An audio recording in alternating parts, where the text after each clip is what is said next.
When you find people who don't have love in them, only bitterness and hatred, they are dead people.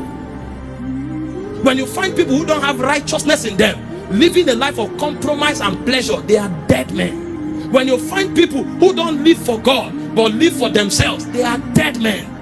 Death is corruption, and finally death is separation from God, and that's the second death. That's the eternal dimension of death. Everything Satan is doing is to stop you from fulfilling purpose, is to corrupt your essence, and is to separate you from God.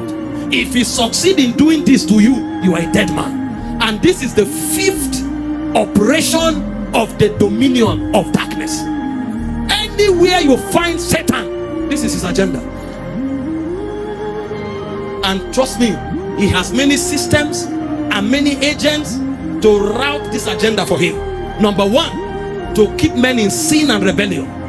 Number two, to keep men in bondage and captivity. Number three, to keep men deceived through lies. Number four, to keep men oppressed through fear.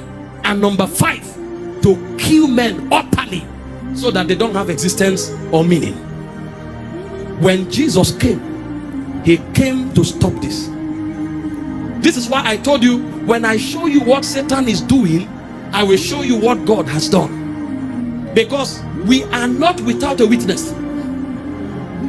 We are not without hope.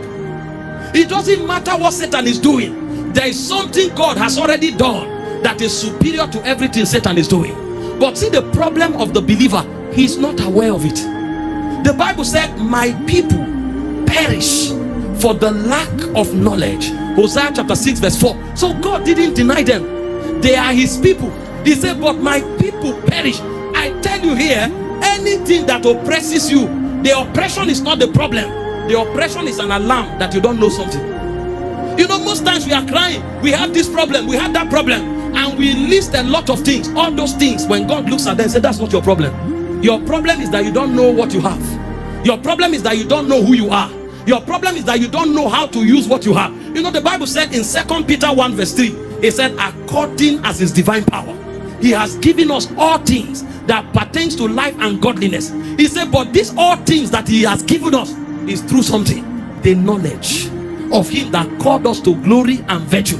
So that thing you are crying about is not the problem from God's perspective.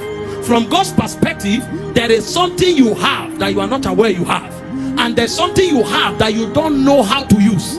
This is why he sent us to preach the gospel, to let you know that the devil is present, the devil is working, but all he's doing is null and void.